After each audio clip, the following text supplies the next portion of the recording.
Okay, Gray, so tell us about your journey to Hardin-Simmons.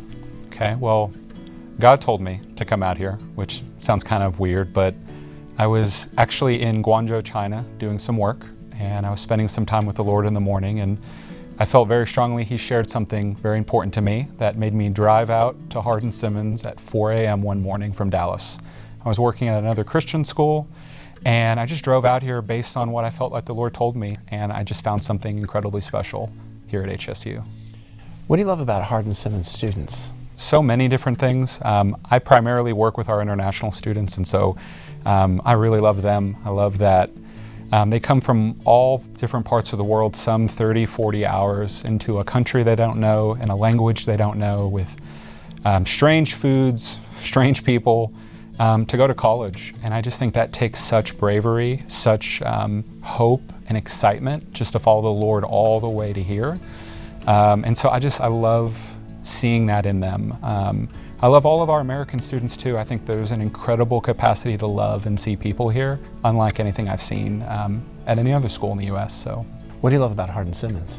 I believe that HSU is unlike any other university in the entire world, and I think that this place specifically has a blessing in education for our city, for our state, the nation, and into the nations.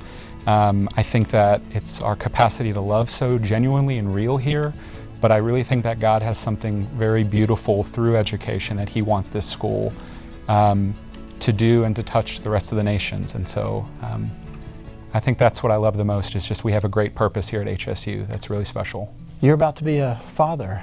You already are a father. I'm a father now. You're going to have one in your hands pretty soon. Yep. What excites you about that? So my wife and I are, my wife is due on November 1.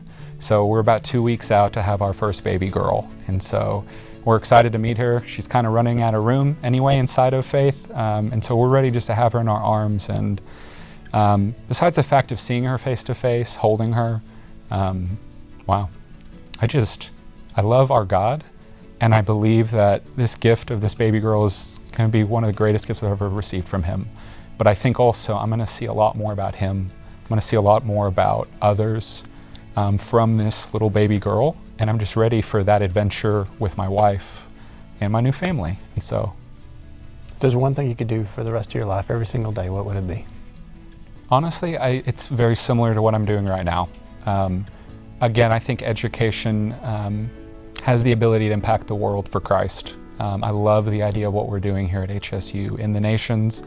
But really, I love seeing the spark come alive inside of people. I believe that each person is created by God to do incredible things that can change the world. And I love education has the ability in Christ to help open up those dreams and purposes. And so I want to do that more and more. And I believe right now and here is the place I need to be. And so, but I want to do something like that every day, just point people toward Christ, help them find their purpose in Christ.